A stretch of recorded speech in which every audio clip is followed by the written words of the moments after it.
Good morning, friends. Today we are going to learn understanding English easily. म्हणजे इंग्रजी कशी सोप्या पद्धतीने शिकायची आहे. आता बघा या ठिकाणी मी तुम्हाला या 4-5 स्टेप सांगणार आहे. त्यामध्ये आपल्याला सुरुवातीला आपण जो पॅराग्राफ घेतलेला आहे त्या पॅराग्राफमध्ये जे काही अवघड शब्द आहेत त्यांच्या खाली अगोदर असं अंडरलाईन करून ठेवा. जसं की मी या ठिकाणी एक पॅराग्राफ लिहिला आहे. लक्ष द्या इकडं. The firefighter carefully climbed the ladder, carrying a heavy hose.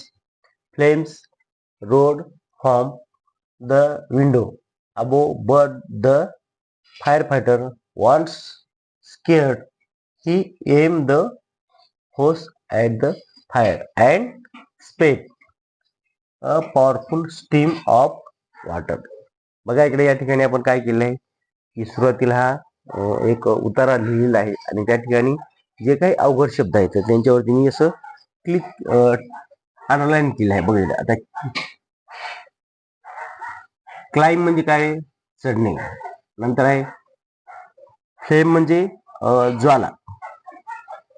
त्यानंतर आहे स्किअर्ड. स्किअर्ड कुठे शब्द आला आहे,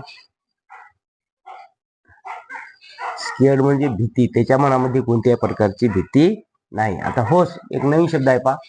होस म्हणजे पाईप. आता या ठिकाणी होस किती ठिकाणी बघा हा होस आहे.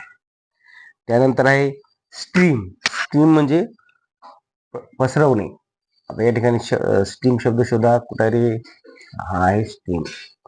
नंतर आहे फ्लेम. फ्लेम म्हणजे ज्वाला पण झालं बघायचं.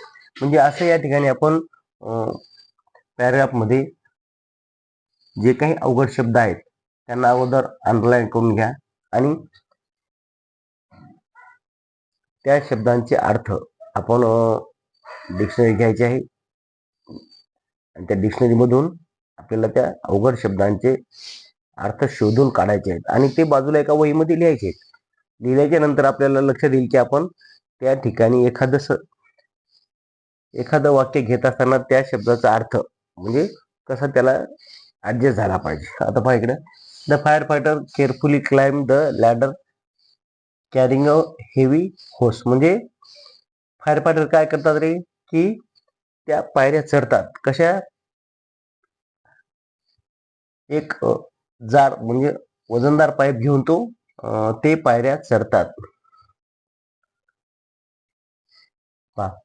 Flames rode from the window above, but the fire fighter wants scared. पहा त्या खिडकीमधून त्या ज्वाला अशा बाहेर येतात, जोरजोरात बाहेर येतात, परंतु ते फायर फायटर कधीही घाबरत नाहीत. ही एम द होस at the fire and spray powerful stream of water. पहा ते काय करतात, त्यांच्या पाईपाचा जो निशाणा आहे त्या अग्नीवरती धरतात आणि त्या ठिकाणी ते पाणी पसरवतात. तर बघा अशा प्रकारे आपल्याला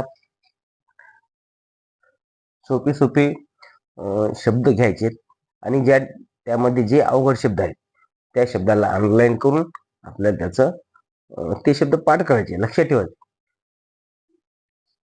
आणि अशा प्रकारे आपण त्याचं वाचन घ्यायचं आहे. सर्वांनी लक्ष द्या. कितीही अवघड जरी पॅराग्राफ असेल तर ते आपल्याला समजून घेण्यासाठी त्यामधले आपल्याला शब्द आले पाहिजे, त्या शब्दांचा अर्थ आला पाहिजे आणि त्या शब्दांचा अर्थ त्या ठिकाणच्या वाक्याला साजेसा असला पाहिजे, म्हणजे त्यामध्ये तो ऍडजस्ट झाला